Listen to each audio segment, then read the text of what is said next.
Police say Gregory Kirk was shot and killed while visiting his 3-year-old son in Pasadena, Texas.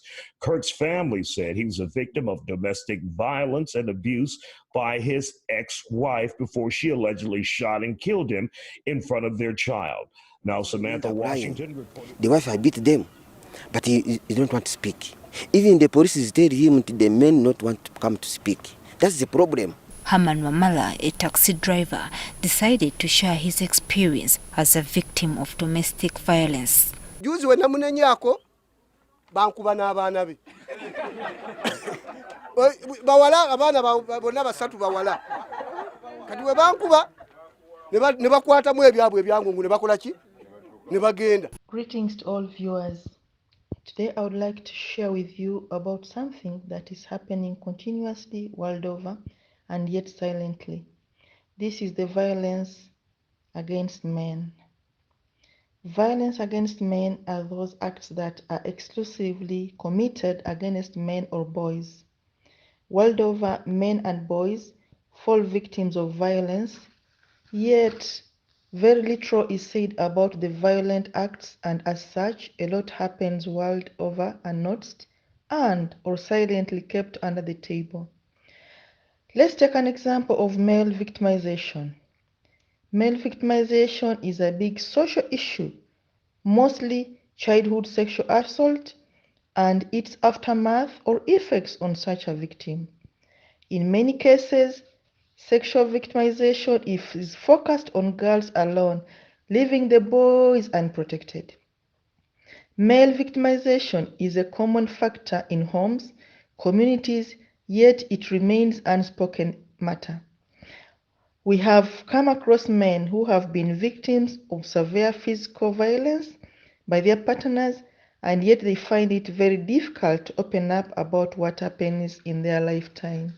World over, research has confirmed that physical violence, sexual violence, stalking, psychological aggression are the types majorly seen as intimate partner violence.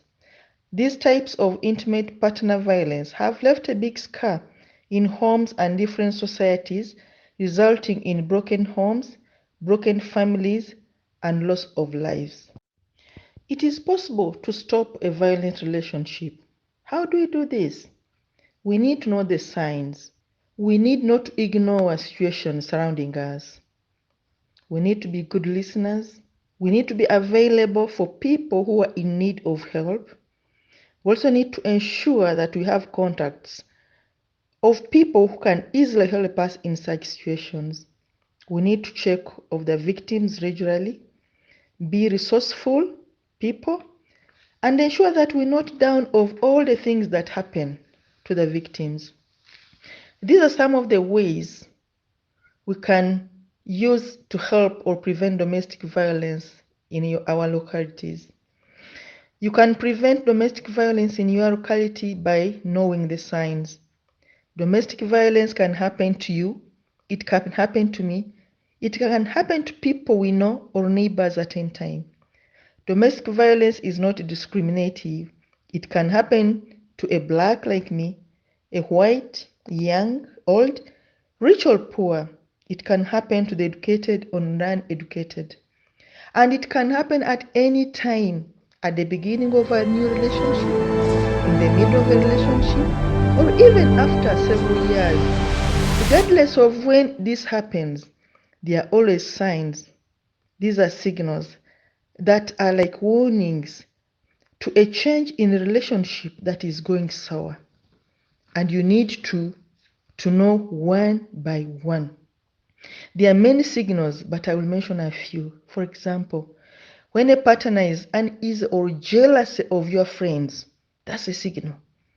When a partner doesn't feel free with your friends, when a partner doesn't feel like spending time away from you, when a partner wants to control all the financial decisions, preventing you from working or putting blame after blame, looking for blames all the time from you in order to make you always feel guilty, being malicious or doing malicious damage on your property, threatening violence against you, intimidating you physically. These are all signals that we need to know. Don't ignore anything. Contact police if you get involved in such a situation or if your neighbor is hurt engaging in a violent situation. Be a good listener to anyone who confides in you about what they are experiencing as domestic violence. Listen without being biased. You need to be available, be ready to help if anyone you know is thinking of leaving that location or is in fear of a violent worsening situation. Be available. Be with your phone because you will need it. Keep contacts of the shelters as you may need to help someone get where to go urgently, or the police station near you in your locality. Regularly check on the apps. Regular checking on a relative or a friend who is in danger is very important. Someone is experiencing violence, may be incapacitated, and need a resourceful person like you to help in. For example, where one can get shelter, how one can escape, how to keep most important items that can easily be destroyed or maliced. Document everything that someone is confiding in you and ensure that there is awareness. You could do this awareness on domestic violence through a local organization in your locality or your community, or even start a grassroots campaign where you can organize talks so that people know about issues to do with violence. But then what are the causes of male violence?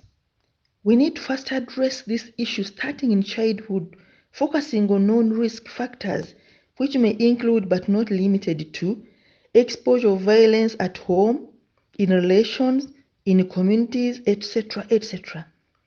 Breakdown in family functioning, thus becoming poor, lack of services addressing exposure for trauma and stress, social friction among peers. Domestic violence in men, we need to understand that domestic violence against men is not always easy to identify, yet it can be a very serious threat. This is so because naturally men and boys feel awkward if they opened up to say they are victims of violence. Men actually think if you inform anyone about what is happening on you, people would think you are weak, and therefore they prefer to keep quiet. We have come across men who die silently in their homes with pain, torture, and humiliation because they are afraid of being looked at as weaklings. Take an example, world over, of a man who is denied food at home for different reasons. A man who is locked outside the house till dawn but will not tell a neighbor for fear of being laughed at. A man who is beaten by his wife because he failed to provide or even suspected to be having an affair outside. Many other reasons could cause violence in homes, and yet they are unnoticed. World over, we have different cultures, the different societies. In different cultures, especially in Africa, a man is supreme, and as such, reports of violence in homes and him being the victim are not supposed to be heard, else one is regarded not man enough. Yet in some other societies, even if a man is beaten, burnt, kicked, punched, maimed, a woman is respected and a man would never respond violently. In the end, men who are victims of violence end up having a number of things, but not limited to. Men become perpetual drunkards. They become totally irresponsible of their obligations. They become sexually abusive. Some actually attempt to kill intentional or accidental, while some commit suicide. Families affected because of the environment. In many homes or families which experience violence, members of families are directly or indirectly affected. The man himself, the wife, the children, and any other family member or dependents, in some cases, even the neighborhood or community where such persons live are affected. Whereas there is a lot of violence against women and girls, many international, national, and local organizations, including government, religious institutions, have ensured that they continue to campaign against the acts of violence against women and girls. The input of all these stakeholders is doing a commendable work, and I salute them. However, the negligence of men and boys who are violently abused in homes, families, communities is so alarming that the world will continue breeding men and boys who are tortured on a day-to-day basis, yet they suffer silently for fear of being looked at as weaklings.